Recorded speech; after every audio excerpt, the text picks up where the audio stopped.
Vamos lá, mais uma aula de Direito Administrativo, primeira aula de atos administrativos. Não preciso falar para você que é um dos assuntos mais importantes da nossa prova. Todo edital de concurso público que cai Direito Administrativo, praticamente cai atos administrativos. Então vamos lá, o que é isso? É uma manifestação de vontade do Estado, ou por alguém em nome do Estado que criar, modificar ou extinguir direitos, protegendo o interesse público. Ele é complementar à lei e está sujeito ao controle do judiciário. Resumir, qual é o núcleo? O núcleo da definição do ato administrativo é a manifestação de vontade do Estado ou por alguém a serviço do Estado, em nome do Estado. É o ato do agente público em nome do Estado. Lembra que o agente se confunde com o órgão se confunde com a pessoa jurídica. Portanto, o ato, a pessoa, o órgão que manifestar sua vontade em nome do Estado, ele pratica um ato administrativo, desde que ele crie, modifique ou extinga direitos, protegendo o quê? O interesse público. Até aí, tudo tranquilo. Importante e cuidado. Ele é complementar à lei, ele vai completar a lei, portanto ele não pode criar nada que está fora do âmbito legal, ele está sujeito à lei. E ele é complementar à lei e está sujeito ao controle do judiciário.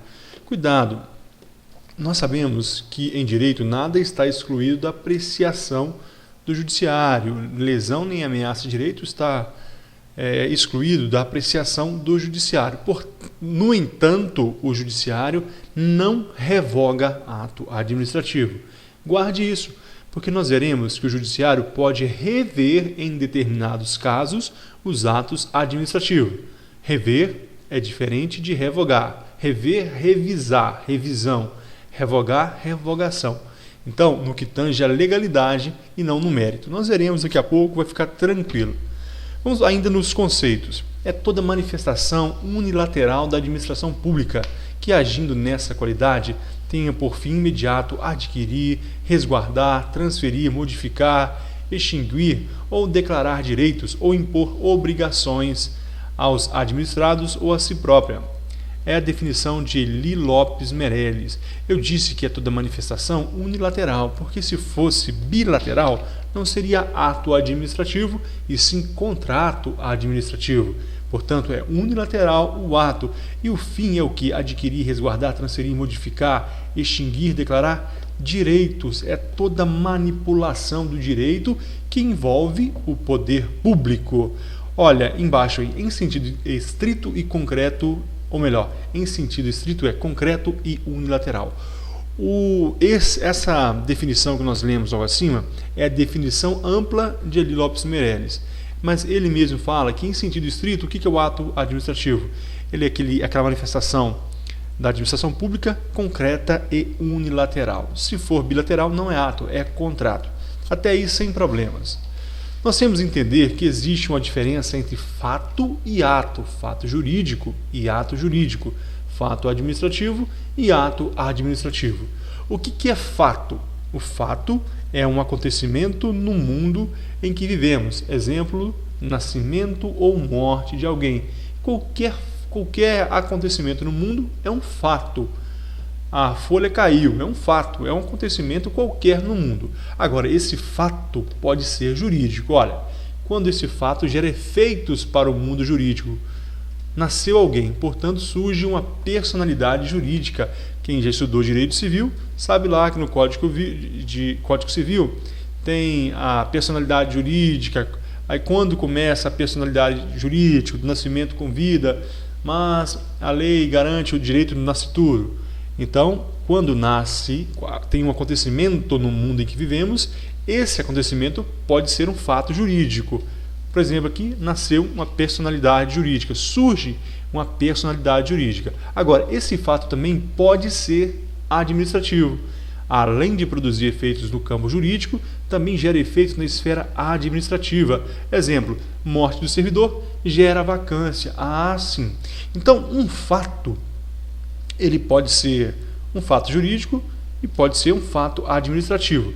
Para que esse fato seja fato jurídico, ele tem que ressoar ali no mundo jurídico. E para que ele seja fato administrativo, ele tem ali que mexer na administração. Só que nós estamos falando de fato, isso é diferente de ato administrativo. O fato administrativo, olha aqui, morte de alguém, gerou uma vacância no serviço público. A vacância, então, vai ter que haver provimento para outro cargo. Se for em comissão, uma contratação, com livre nomeação e exoneração. Se for um contrato temporário, vai assinar o contrato. Se for a vacância de cargo de provimento efetivo, haverá concurso ou vai chamar excedente que tem direito àquela vaga. Isso é fato administrativo. É diferente de ato administrativo. Vamos ler o último ponto aqui, ato administrativo. Quando essa manifestação de vontade atinge o direito administrativo. Eu disse que é manifestação de vontade. Lembra do nosso conceito principal lá? É a manifestação de vontade, etc, etc, etc. O que é ato? Lá em cima, olha. Manifestação de vontade. Você alugou um carro. Você foi até a concessionária e alugou um carro. Você cometeu um ato. Isso não é um fato, é ato. Por quê? Qual é o conceito de fato? Um acontecimento qualquer no mundo. Não existe, não tem ali a sua manifestação de vontade. Você nasceu, você não pediu para nascer. É um fato. Agora, você alugou o carro, não. Tem a manifestação de vontade. Portanto, é ato. Agora, quando esse ato gera efeito no mundo jurídico, na esfera jurídica, ele se torna um ato jurídico. Exemplo, um contrato de locação. Você foi lá na concessionária e alugou um carro. É um contrato de locação, gerou ali um efeito no mundo jurídico. Portanto, esse ato que gerou aluguel o carro, além de ser um ato, que é a manifestação de vontade, é também um ato jurídico, pois gera efeito no mundo jurídico. E quando você assina um contrato, existem direitos e obrigações. Você vai ter o direito de circular com aquele carro, mas vai ter a obrigação de pagar por isso. Então, direitos e obrigações, ato jurídico. Agora, quando essa manifestação de vontade atinge o direito administrativo, neste caso nós temos um ato administrativo. Imagine que quem está alugando esse carro é o prefeito da cidade que está alugando oficialmente. Ele está alugando através de um ato administrativo, de um ato legal, porque o gabinete do prefeito de seu carro quebrou, ele está alugando para um evento. Tudo conforme está previsto em lei. É um ato administrativo porque atingiu a esfera administrativa. Entendeu então a diferença de ato e fato? Pode cair na prova e já caiu. Fato é acontecimento no mundo em que vivemos, nascimento ou morte, por exemplo. Fato jurídico, se esse acontecimento que não tem manifestação de vontade atinge o mundo jurídico. Quando esse fato atinge a esfera administrativa, por exemplo, gerou vacância, o cargo ficou vago com a morte de um servidor, neste caso atinge o mundo administrativo, é fato administrativo. Aqui não tem manifestação de vontade. Agora, todo ato possui manifestação de vontade. Se atinge o mundo jurídico, é ato jurídico. Se atinge a administração pública, nós estamos diante do nosso ato administrativo, que é a manifestação de vontade do Estado ou por alguém em nome dele, que criar, modificar e extinguir. São os atos dos agentes públicos em nome do Estado. Então, pessoal, perguntinha fácil de concurso público aqui. É classificado como ato administrativo, exceto... Respondei. 30 segundos. Resposta correta. Letra D. Iniciativa de lei pelo Poder Executivo. Pessoal, olha, a permissão para instalar uma banca de jornal. O Poder Público, ele concede um alvará. É um ato administrativo. Letra B. Autorização para o porte de arma. Por exemplo, a Guarda Municipal. O prefeito de uma capital, de acordo com a lei, não pode estar fora da lei, concede o porte de arma para a Guarda Municipal. Ato administrativo. Licença para edificar é um alvará de construção, também é um ato administrativo, escrito ali dado pelo chefe do executivo. Agora, iniciativa de lei pelo Poder Executivo. Nós sabemos que o Poder Executivo, o presidente da República, pode fazer projetos de lei. Isso aqui ele não está agindo como um administrador, mas sim como chefe de Estado, chefe de governo, melhor dizendo. Não como administrador, mas como chefe de governo. E isso não é um ato administrativo. Isso é um processo legislativo. Isso é um ato legislativo que vai dar início a um processo legislativo e não ato administrativo. Tranquilo? Então vamos continuar. A gente vai comentar sobre isso mais detalhadamente. Fique tranquilo. Nós temos que saber, pessoal, sobre estudar elementos do ato administrativo. Isso está em todo edital e é importante. Os elementos do ato administrativo que nós vamos estudar são esses 5. Competência, forma, motivo, objeto e finalidade. Competência do ato administrativo, forma do ato administrativo, motivo do ato administrativo, objeto do ato administrativo e finalidade do ato administrativo. Nós vamos falar isso daqui a pouco, mas saiba que motivo é diferente de motivação. Isso já caiu em prova. Motivo é diferente de motivação. Motivo é requisito, elemento do ato administrativo. Motivação é um princípio, nós falaremos também. Motivação é princípio. O elemento requisito do ato administrativo é o motivo. Sobre a competência, pessoal, a competência, alguns doutrinadores chamam de sujeito. Então, você pode encontrar na prova o sujeito. Quem faz? Quem tem a competência? Quem é o sujeito? Então, pode cair tanto sujeito como competência. Por causa disso, alguns professores de direito administrativo ainda colocam sujeito competente. Então, pode ser que as bancas contratam professores. Portanto, pode ser que uma questão caia competência ou sujeito competência. Mas é mais comum cair na prova como competência, a gente vai estudar dessa forma. O que é competência? Quem é o competente? Aquele que exerce função pública. Tem que ser agente público. O competente para escrever, para assinar, para fazer um ato administrativo, ele é um agente público e decorre de previsão legal ou constitucional. Sempre que você lê previsão legal ou constitucional, pode ser que caia na prova simplesmente assim, previsão legal em sentido amplo. Quando diz previsão legal em sentido amplo, é legal ou constitucional. A Constituição dá o direito ou a própria lei dá o direito. Esse ato administrativo é um poder-dever. O administrador não pode se omitir diante da necessidade de expedir o ato administrativo. Não é uma faculdade. Ele tem o dever de agir na hora que a própria lei disser que ele deve agir. Outra característica aqui da competência é irrenunciável. Se eu assumir uma prefeitura, sou o prefeito, eu não posso renunciar do meu dever de expedir os atos administrativos. Nós sabemos que alguns podem ser delegados, mas não importa, a competência continua a ser minha. Então, poder-dever, não posso abrir mão. Eu tenho que agir. Irrenunciável, eu não posso renunciar. Eu não posso abrir mão desse dever, não é nem direito, desse dever que é a competência do ato administrativo. Outro ponto aí, a competência só pode ser modificável pela lei. Então, cuidado, se cair na prova, VOF, a competência do ato administrativo não pode ser modificada. Isso está errado.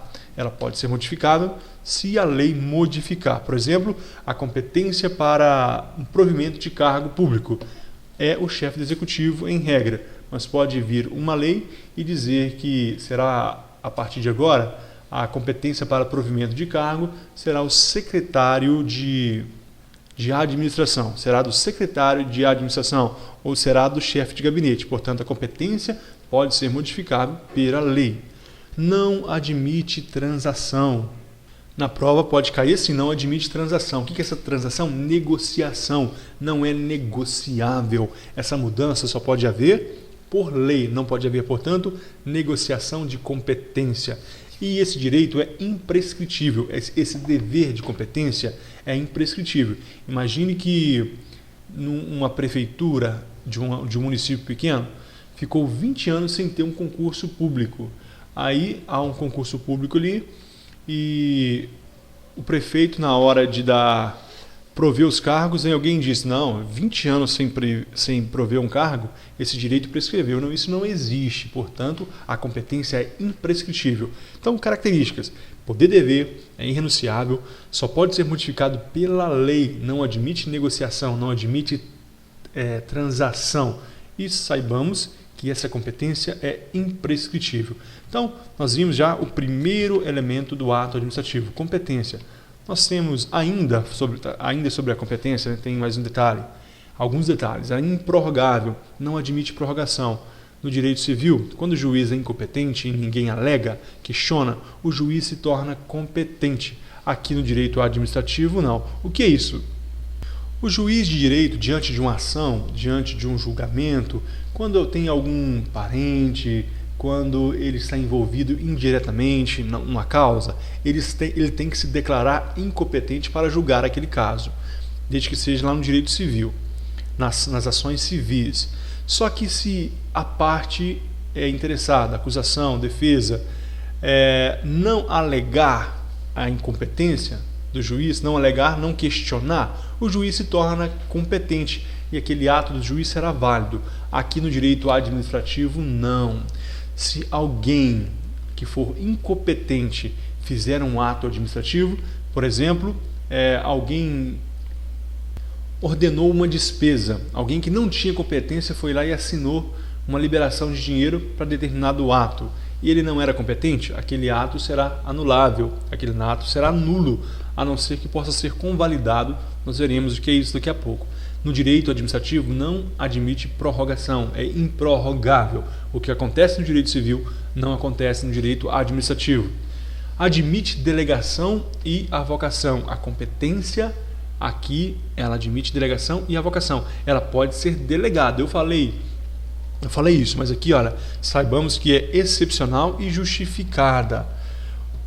Delegar. Eu sou prefeito, vou delegar a minha competência para o secretário ou eu vou avocar, vou pegar uma competência do secretário e trarei para mim. É excepcional. Ela pode acontecer desde que justificada e ela está proibida em 3 casos, a delegação.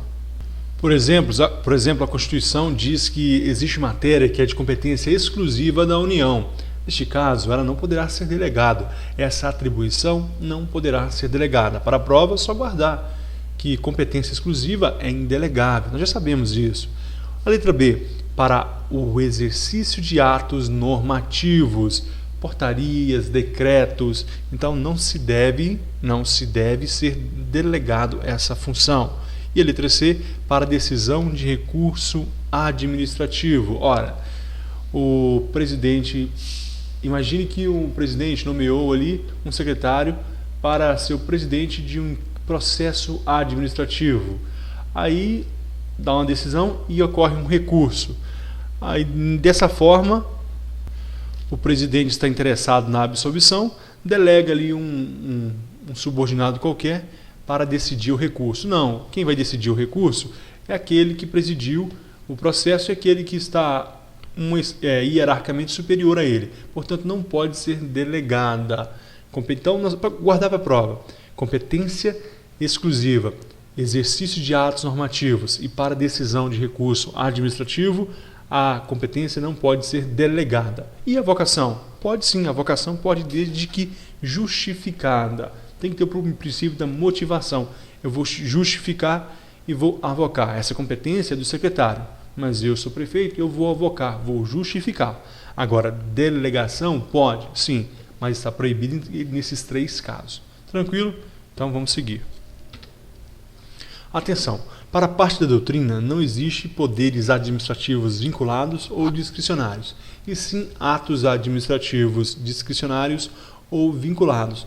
Nós falamos na nossa aula de poderes administrativos que existia o poder vinculado e o poder discricionário, que ele será paralelo, ele será análogo aqui ao ato administrativo vinculado e discricionário. Mas para a parte da doutrina não existe poderes administrativos, mas não é assim que tem caído em prova. Existe poder administrativo vinculado, poder administrativo discricionário, atos administrativos vinculados, atos administrativos discricionários.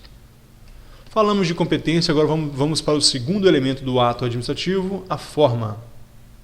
Quem é o competente? Aqui, o agente público, em regra é o agente público, aquele que é o Estado, aquele que exerce uma função em nome do Estado. A forma. Qual é a forma do ato administrativo? Deve ser praticado na forma prevista em lei, na forma prevista em lei, princípio da legalidade. Nós veremos que há várias formas. Pode ser escrita? Pode. Pode ser oral? Sim. Pode ser verbal? Pode. Pode ser por som? Sim. O apito do guarda de trânsito dizendo pare é um ato administrativo, não é escrito, pelo sinal sonoro. Então, forma deve ser praticado na forma prevista em lei. É a exteriorização da vontade cumprindo formalidades específicas.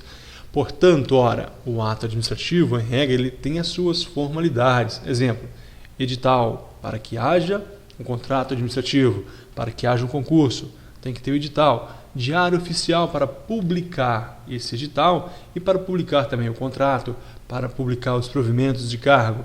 Não pode se fazer de qualquer maneira. É o princípio da solenidade que nós vemos logo abaixo. Olha, em regra é escrito, princípio da solenidade. Se cair na prova dizendo que o ato administrativo é feito de qualquer forma, sendo que temos até sinal sonoro, apito do guarda de trânsito, não. Realmente ele pode ser dessa forma, mas a regra é que ele é solene, tem toda uma estrutura. Ele pode ser feito de outra forma quando a lei autorizar.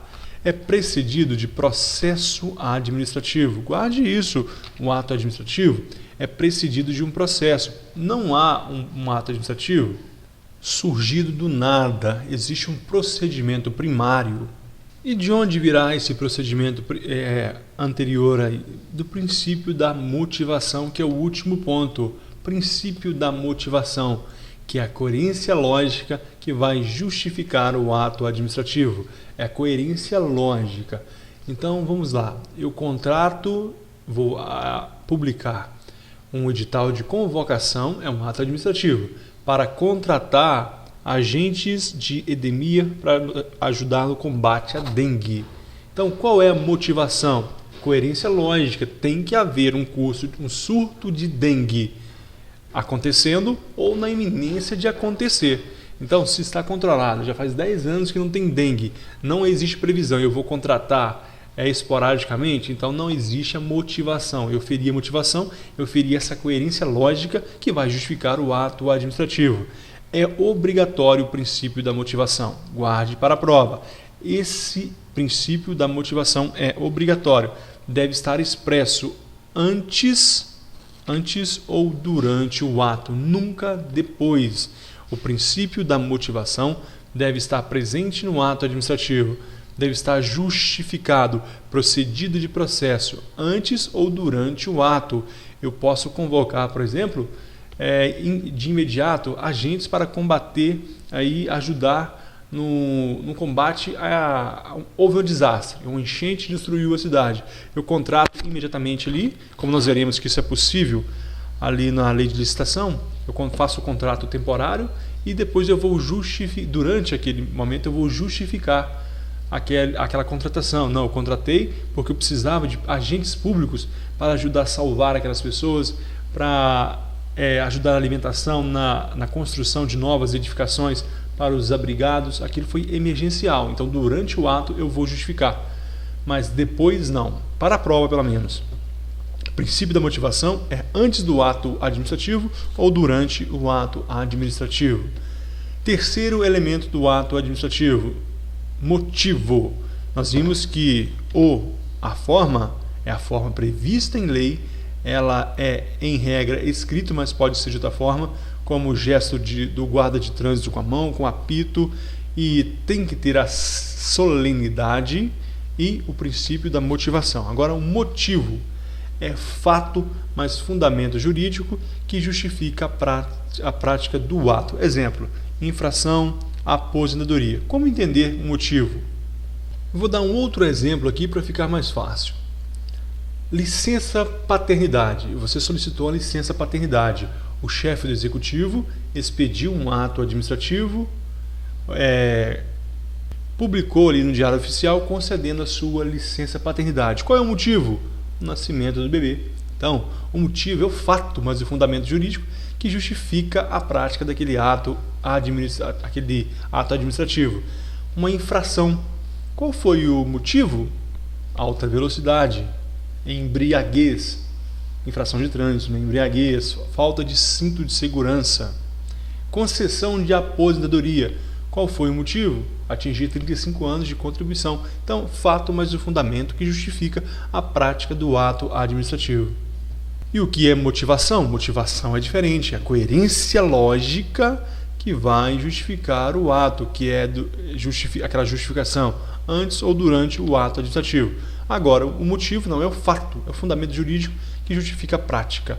O motivo, pessoal, deve obedecer o princípio da legalidade.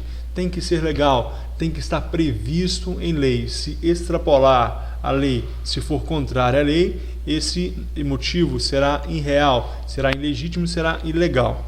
Nós temos aqui, pessoal, ora, nessa legalidade, para que o motivo seja legal, ele tem que ser verdadeiro. Exemplo, remoção por inimizade. O motivo aqui foi falso, então fere a legalidade. Se o motivo for falso, não foi verdadeiro, feriu a legalidade. Porque eu removi, para que serve a remoção do servidor? Por interesse público, interesse da administração. Agora eu removi porque eu quero aquele subordinado distante. Eu quero que aquele agente penitenciário, que é meu subordinado, ele perca o seu outro emprego que ele tem aqui de acúmulo de serviço ilegal. Então eu vou remover esse agente penitenciário por motivo falso, então eu feri a veracidade, a verdade, então eu feri a legalidade. A letra B, dentro da legalidade, nós temos que ele é compatível com a lei. O motivo do ato administrativo deve ser compatível com a lei. Para que a lei, por exemplo, Lei 8.112/90, Estatuto do Servidor Público da União, a Lei 8.112, lá diz que a falta grave pode culminar numa demissão, mas a falta leve não. A falta leve vai culminar no máximo com uma repreensão. A repreensão é escrita, uma repreensão à falta leve. A reincidência em falta leve pode dar uma suspensão, talvez, mas demissão não. Aí alguém tem uma falta leve, chegou ali 15 minutos atrasado no serviço, eu vou demiti-lo? Não, não foi compatível com a lei, então ele feriu o princípio da legalidade. E também o motivo tem que ser compatível com o ato administrativo. Exemplo, quebradeira de bagatela, aí eu venho com a multa milionária. Ou seja, um indivíduo no serviço público, ele ficou nervoso lá e quebrou um teclado de computador antigo que não servia para mais nada, nem era usado. Aí vem um administrador e impõe ele uma multa de 100 mil reais por causa daquele teclado. Não é compatível com o ato, não é proporcional. Então tem que ser verdadeiro, tem que ser compatível com a lei e tem que ser compatível com o ato administrativo. Então o motivo do ato administrativo tem que ter legalidade, tem que ser verdadeiro, tem que ser compatível com a lei e tem que ser compatível com o ato administrativo, ok? Então, seguindo, nós temos a chamada teoria dos motivos determinantes. Isso já caiu na prova. Uma vez declarado o motivo, a autoridade está vinculada ao motivo. Nós sabemos que existe na administração pública decisões imotivadas. Por exemplo, a exoneração do servidor, a exoneração do cargo de confiança. Tanto a convocação para assumir aquele cargo, quanto a exoneração. É chamada exoneração ad nunto. Não precisa motivar. Mas, pense bem, o prefeito, o governador, o presidente não precisa motivar a exoneração do ministro de Estado, do secretário. Mas se ele diz que é para reduzir despesas, por exemplo, se ele escreve lá, estou exonerando para reduzir despesa, ele deve obedecer à regra. Existe ali uma sequência de exoneração para reduzir despesas, lembra? Você se lembra? 20% dos cargos de confiança, depois os contratados, depois a demissão de um servidor estável. Imagine que ele vai demitir, por exemplo, um exemplo mais prático sobre essa exoneração ad nunto. O administrador deveria ficar de boca fechada, porque ele não precisa justificar. Mas ele escreveu lá, estou exonerando porque está faltando dinheiro para pagar funcionários. Aí, esse que foi exonerado, ele percebe que foi uma mentira, ele entra na justiça e alegando que houve uma mentira ali na teoria dos motivos determinantes, que há dinheiro em caixa. Por causa disso, ele pode até mesmo conseguir voltar se entrar na justiça, porque feriu ali o motivo, feriu a legalidade, porque o administrador não tinha que motivar, mas motivou, então ele está vinculado àquele motivo que ele determinou, ele está vinculado àquela determinação que foi escrita.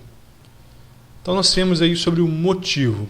O quarto elemento do ato administrativo é o objeto. O que é o objeto? O resultado prático do ato. É aquilo que o ato faz em si mesmo. Exemplo, deferimento, indeferimento, provimento, exoneração. O que é o objeto? Você foi e você quer colocar mesas na calçada do seu bar lá. Solicitou uma licença. Foi deferida. É o seu objeto. Foi indeferida. É um objeto também. Provimento do seu cargo público é o objeto. A exoneração são objetos, é o resultado prático, é aquilo que o ato administrativo faz em si mesmo. Então nós temos, olha, esse objeto pode ser lícito desde que esteja previsto em lei. Então, está previsto na lei, ele é lícito. Ele pode ser possível e determinável. Deve o ato ter clareza e precisão. Na realidade, vou repetir aqui, o ato tem que ser lícito, não pode, né? Ele tem que ser lícito, tem que estar na lei. Não pode ter um objeto de um ato administrativo que não esteja previsto em lei. Vamos supor que o prefeito tomou danoninho com pinga e escutou funk. Então, 3 drogas de uma vez só, danoninho, pinga e funk, de uma vez. Ficou doidão. Chegou alguém para ele e disse, eu quero comprar aquela estátua que está no meio da praça, você me vende? Sim, vendo. Aí ele faz um documento aí escrito que é vendido. Então o objeto não é possível um recibo de venda, porque ele não é dono. Existe todo um procedimento de licitação e aquele objeto da compra também, aquele que está sendo comprado, é impossível. Então neste caso, porque é um bem público, então neste caso o objeto seria irreal, seria impossível, é um exemplo. E também determinável, não pode ser indeterminável. Abro o edital de licitação, por exemplo, eu quero comprar canetas, para a administração pública, mas quantas? Tem que ser determinável. Não pode ter um edital de licitação com número indeterminado. Vagas para cargo administrativo, não, mas não tem o número de vagas, não, tem que ser determinável o objeto, tranquilo? O ato administrativo, em se tratando de objeto, tem que ter clareza e tem que ser preciso. Isso é objeto, simples assim. E finalidade é sempre uma razão de interesse público. A finalidade do ato administrativo deve ser sempre uma razão de interesse público. É o interesse público em si. Segurança, meio ambiente, saúde, educação, tudo isso, interesse público, não se pode desviar da finalidade, seria um defeito subjetivo. Exemplo, prisão constrangedora, desnecessária. Você lembra aquele caso do delegado que vai prender na hora do casamento? Não, é constrangedor, está desviando a finalidade aqui, é um vício de finalidade, é um defeito subjetivo, não um defeito objetivo, porque existia um mandato de prisão, mas prender na hora é um desvio da finalidade. O interesse ali do delegado não é prender, é constranger. A remoção do desafeto era necessário? Está com excesso de pessoal numa repartição? Tem que remover para melhorar o serviço? Sim, mas mandar lá para longe é desnecessário. Então há um vício aqui de finalidade, também um defeito subjetivo. Então a finalidade tem que ser sempre uma razão de interesse público. Se é uma razão de interesse do delegado, se é uma razão de interesse do prefeito que manda para longe o funcionário por ser inimigo, ocorre um desvio de finalidade. Tranquilo? Também não tem segredo para a nossa prova. Ora, nós vimos aqui, pessoal, terminamos a aula de hoje. É importante você saber sobre elementos do ato administrativo, competência, forma, motivo e finalidade e objeto. Na próxima aula nós vamos falar sobre ainda de elementos do ato administrativo, vamos começar falando de ato vinculado e ato discricionário, vamos falar sobre elementos do ato e quando ele é discricionário, quando ele é vinculado, Coisas que são importantes para a nossa prova. Até o próximo vídeo.